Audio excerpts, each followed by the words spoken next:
Chapter 2 contained in Part 14 relating to services provides for Public Service Commission, which reads as under 315. Same chapter, services, which reads as under. Subject to the provisions of this article, there shall be a Public Service Commission for the Union and a Public Service Commission for each state. Lord, your Lordships can skip, come to sub-article 4. The Public Service Commission for the Union, if requested so to do by the governor of a state, may with the approval of President agree to serve all or any of the needs of that state. Lord, the state can say that UPSC will select, I don't want to have my own service commission. Small states do it for financial reasons, etc. That we don't want to incur infrastructure expenses, etc. Let UPSC decide our role. But kindly see the asterisk, the words or Raj Pramukh omitted by the 7th constitutional amendment. Administrator is not added. Though same amendment introduced the concept of union territory and administrator for it.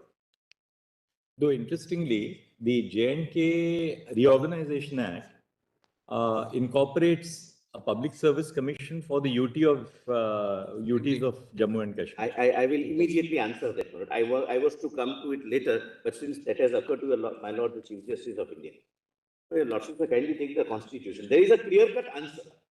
There is a clear-cut answer. Kindly take Article 239 AA.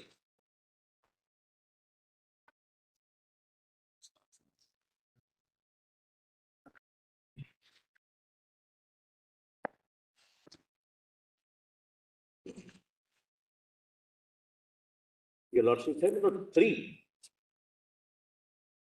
239 AA. AA, sub-article 3.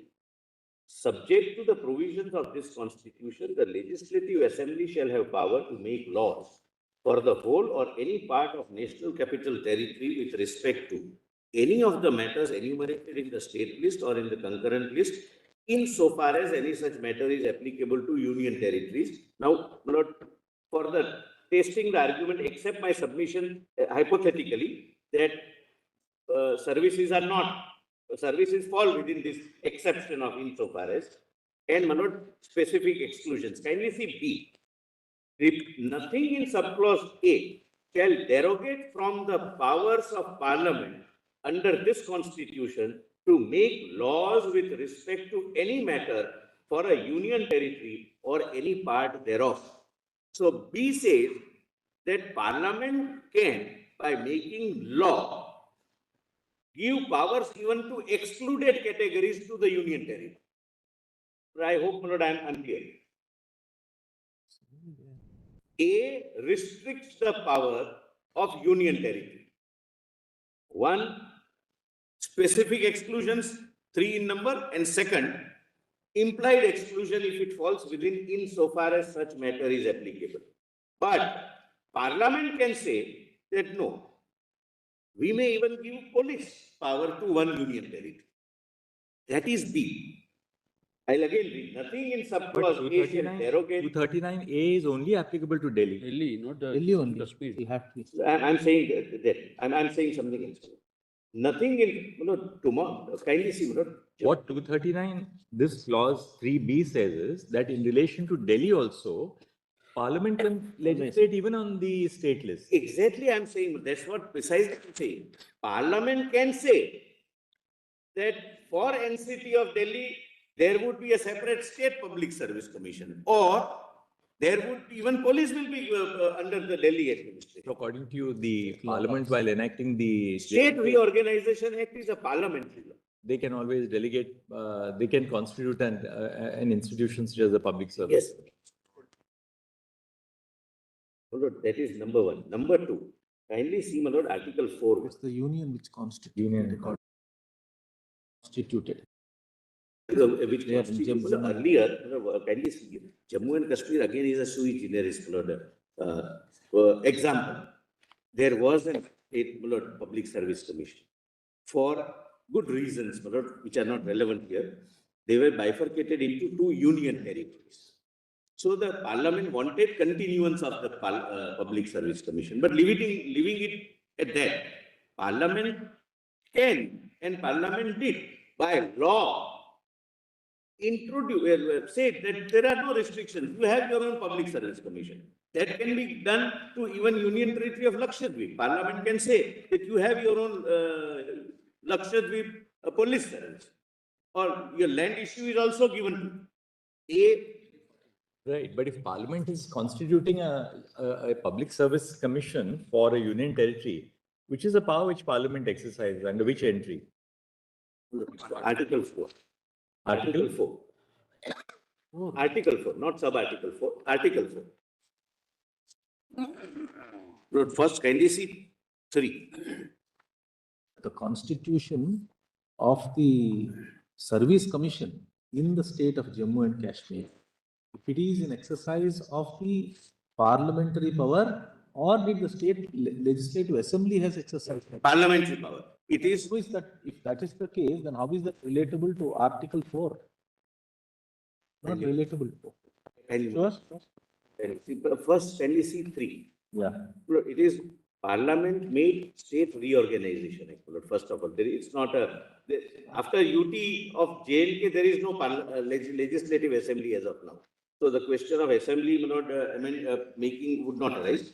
Parliament may by law form a new state by separation of territory from any state, or by uniting 2 or more states or part of states, or by uniting any territory to a part of any state, increase the area of any state, diminish the area of any state, alter the boundaries of any state, alter the name of any state, provided that no bill for the purpose shall be introduced in either House of Parliament, except on the recommendation of the President, and unless where the proposal contained in the bill affects the area, boundaries, or name of any of the states, the bill has been referred by the President to the legislature of that state for expressing its. But I tell you the problem with this submission.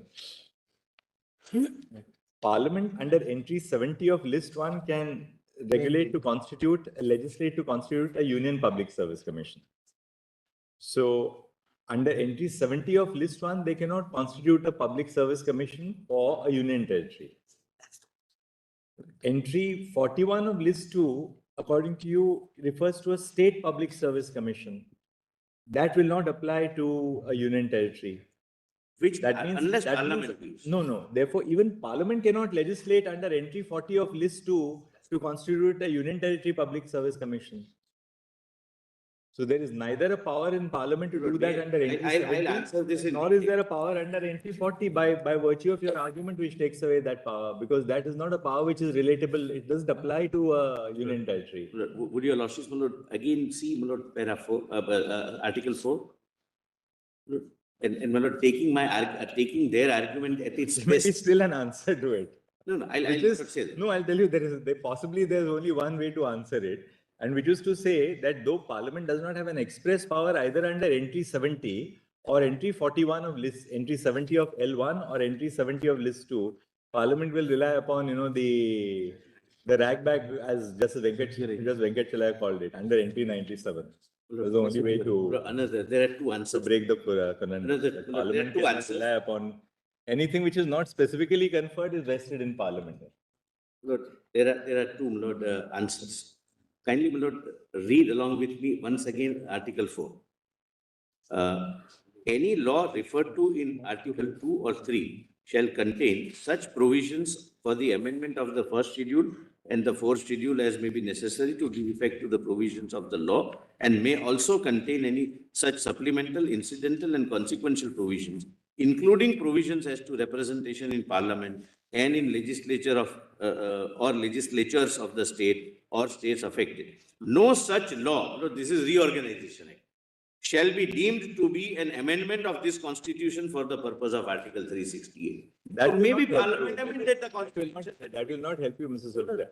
A first schedule only deals with the territories of the states. What is the territory? Territorial extent. Fourth schedule deals with the Council of States. Leave the territory. So when it read further, supplementary powers, that's in relation to the first schedule and the fourth schedule. That will not. Possibly the only way to save this is to say entry 97. Kindly see that. And there is another answer as well. Only way we can say entry 97. Mr. Mehta, Yes. see what is pointed out to you. Union powers are under entry 70, list 1. The state powers are under entry 41, list 2. My lord. There is no specific, because entry 41 may not be applicable because it is with respect to state. And even as per the Constitution bench judgment also, correct? Union territory is not, it is not a state. So entry 41 may not be applicable so far the Union territory is concerned. But the question which is posed is under which provision of law with respect to the Union territory, correct? The Union Public Service Commission shall be applicable. State Look, public would your service. lordship- State public service. State public. Would your lordships come to Article 246? Because earlier you said that entry 41 shall not be applicable at all because it is not a state. Because it is under Article 239 AA, it is a special power, hybrid power which is given, which is not equivalent to state at all. Therefore, to apply entry 41, correct, will be erroneous. My lords. Then under which provision, correct, it will be applicable. That is what you have said, Article 302, 3 services, A, B, C, correct, different, all these things that we have I'm on noted. Jammu Kashmir, my lord. I may kindly see Article 246. And you get the that act, Jammu and Kashmir Act also. I'll just. So that you can have some idea I'll before making any submission on that. Under which provision, under which powers that law is enacted. I'll definitely, my lord, apply myself to that and, my lord, respond. Because you will immediately get in exercise the powers under so and so, or in exercise the powers. Immediately you can get from that act. I'll just not get, my lord, but would your lordship, I'll come to it, my lord, a little later, my lord. I'll apply myself, but please see 246. That it's covered by 246(4), that Parliament can legislate on any matter on respect of a territory which is not in a state. And even enumerated in the state list. And be similar, Parliament has power to make laws with respect to any matter for any part of the territory of India, not included in a state, notwithstanding that such matter is a matter enumerated in the state list. So it is Parliament's legislative powers with respect to union territories. Yes. So Parliament can exercise the powers under entry 41 list 2 for this territory, because when the reorganization act, No, that will not help you again, because look at the last part of this 240. Notwithstanding that such matter is a matter enumerated in the state list. So even if a matter is in the state list, Parliament can still exercise power on that area for a union territory. that's what I'm This is saying. not even in the state list according to you. No, no, no, no. No, no, no. Mehta, also the fact that 246 falls under chapter 1 of part 11, which is relationship with Kindly read it again. Kindly, my lord, read it again. Mr. Mehta, the answer possibly to my question is that this will only be relatable to entry 97 of list 1. Any matter not enumerated in any other list. any other. If you have got, I'll respond. if you have got any reflect on answer, it. subsequently you can Reflect on it. clarify and reflect. My lord, but one. All right, let's go to one para submission. 25. My lord, even if my learned friend is right, that would mean that provision in the Jammu Kashmir Reorganization Act may be bad in law. That would not mean that the Delhi would have the legislative power to have. That you have so said in the earlier, that they have to show under which provision their services are falling within the. Falling. Yeah, that is what you have already said. Yes, but The only point is your argument that there cannot be a public service commission for union territories may be a very dangerous argument. Because you're conceding ground that look, there can't be a public service commission for a union territory. unless the Parliament permits. All Well, that's para the 25. constitutional- That's the para 25. And my lord, your lordships, Article 315, which provides for commission, UPSC and the State Public Service Commission, my lord, uses the word governor, not administrator. And this amendment comes simultaneously. It could have said governor or administrator as the case may be. This is constitutional silence. A deliberate silence, when I use the word deliberate silence, because both came under the same amendment, 7th amendment. 315 is also amended Union territory as a concept is inserted and administrator is defined for the first time by the very same amendment. The amendment made in Article 3154 simultaneously in 7th Amendment again inevitably showed that there cannot be any public service commission for any union territory, including Delhi. Having clarified the position that there cannot be any public service commission for union territories, it needs to be pointed out that the function of the Public Service Commission enumerated in Article 323B also makes it further clear that union territory can have nothing to do with appointments, promotions, and transfers. Please see, functions of the Public Service Commissions. Now it talks of both the Union Public Service Commission or the State Public Service Commission, as the case may be, shall be consulted on the principles to be followed in making appointments to civil services and posts and in making promotions and transfers from one service to another, and on the suitability of candidate for such appointments, promotions, or transfers. So on the union and the state.